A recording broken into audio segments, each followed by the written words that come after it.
President Trump crushes the Paris Accord. Meanwhile, coal plants are opening up all over the country. Consumer confidence is rising again, and we're setting records on the stock market. Maury, this whole thing with the Paris climate deal, we were against it from the beginning.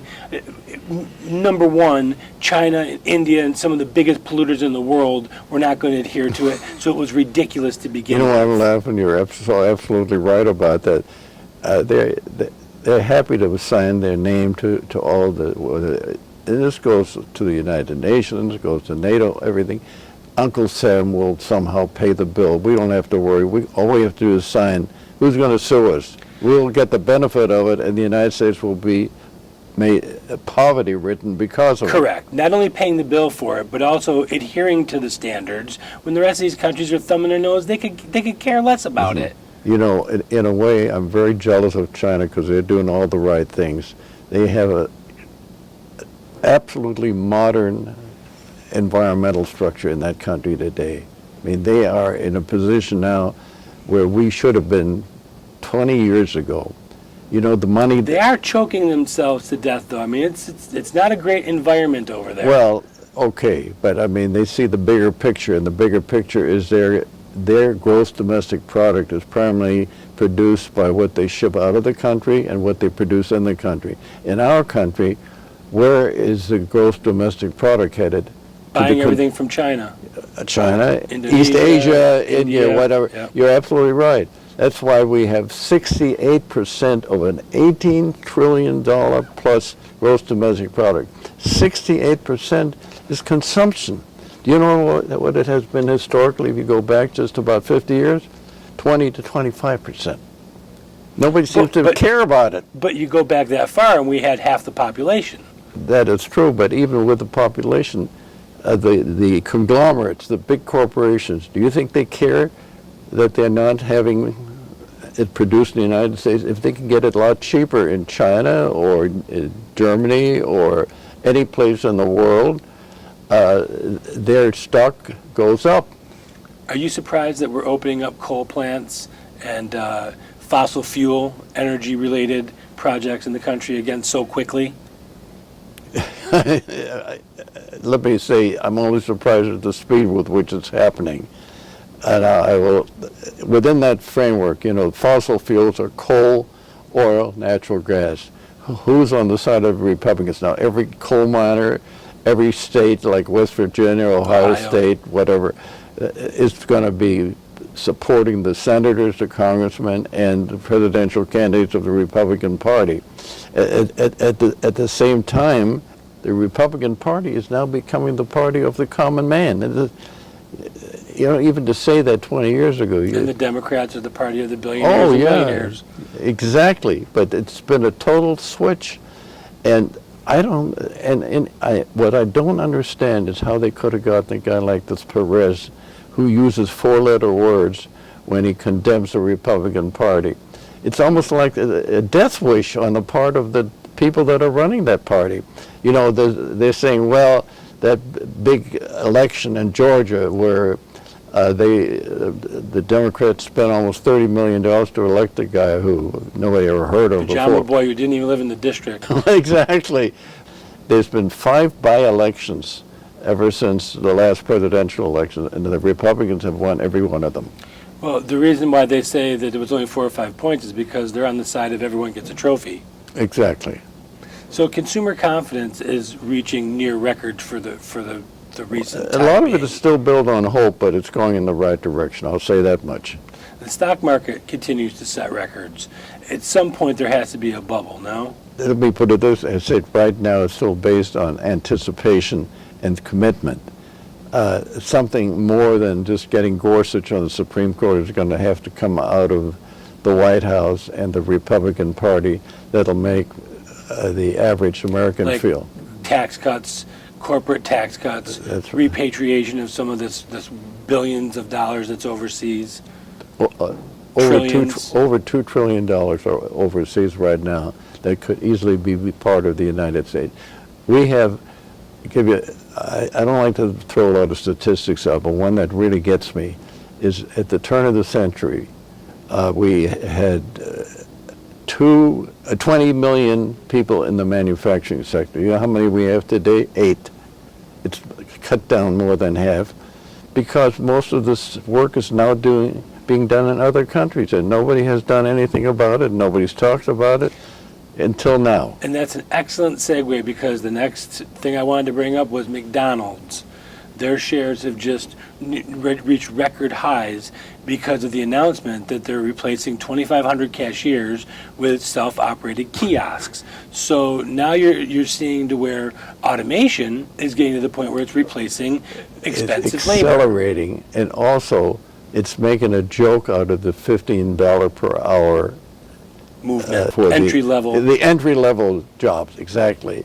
Well, so it's not only McDonald's, other retail companies especially are just cutting back hours, or they're cutting back personnel, and put technology on top of that.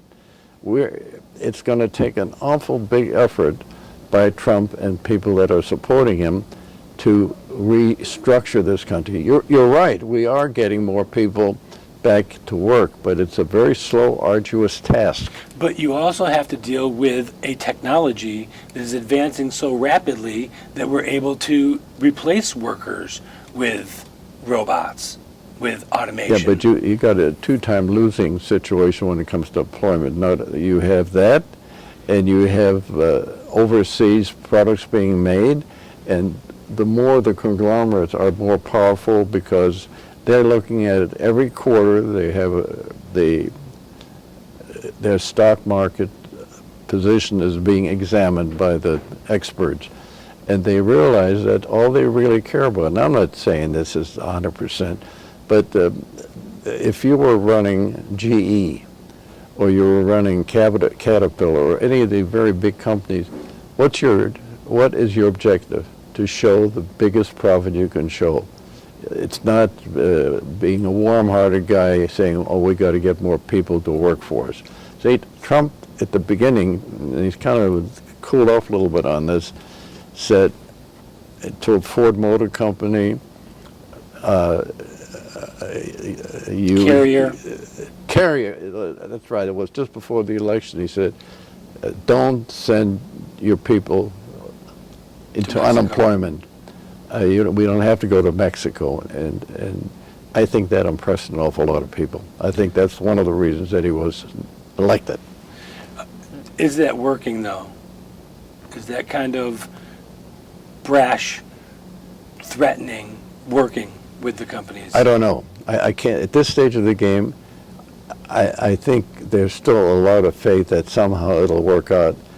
As far as cogent results, I don't see it. Now, the European Union just slapped a record $2.7 billion euro fine on Google for antitrust searching. What's the impact of that going forward in the markets and stock companies and the big companies? Well, again, those are threats. Threats have not been implemented yet. Well, it's a 2.7 billion euro fine that they've just implemented. 2.7 billion isn't very much money when you consider all the tremendous amount of trade that's going back and forth. I think what worries the Europeans, that worries almost every other country other than the United States, is that the old story about let Uncle Sam do it. They're beginning to see Uncle Sam and saying, wait a second, we've been carrying you guys too long. It's going, when we had the Marshall Plan, which I don't want to go into the background of the Marshall Plan. It should have been the Truman Plan, but Truman wanted to keep Marshall as Secretary of State, so he called it the Marshall Plan. Anyway, the Marshall Plan put Europe back in business. Without the Marshall Plan, Europe would have been done, finished. They lost millions of people. Their factories, their capability were totally destroyed. If it hadn't been for the United States stepping in with really gifts to the European countries, France, Italy, even Great Britain, Netherlands, Europe could not have pulled themselves out of the mess that they were in. We talked about Bitcoin a couple years ago on the show, and it just got started. I think it was around $40 for a Bitcoin. It's now at $2,300 $100 a coin. Amazon's accepting it, Sears is accepting it, CVS, Kmart. Pretty soon, almost every retailer is going to be accepting it. What does the impact of the cryptocurrencies have on the dollar, on the euro, going forward? And what's your opinion on Well, what's I think happening? what you're going to be seeing now is the fact that shopping centers were like the neighborhood where you could not only get products, but you could meet your friends, you could have a cup of coffee. They became a center of retail effort other than just shipping. Jeff Bezos may turn out to be the greatest developer of a new direction that we've seen in the last century, because he isn't stopping. You know, he's buying out this grocery company, Whole Foods. and God only knows where that's going to end. So the thing is, we're in such a state of flux that I don't think a vast majority of our American people are really understand what could happen. And it's happening so fast, it's hard to keep up with it. Well, you'd have to make a study of it every day to see what's new. But changing retail, remember, Sears Roebuck was the biggest mail order company in the United States by far. They're going to be out of business. Their stock is down under $10. Yep.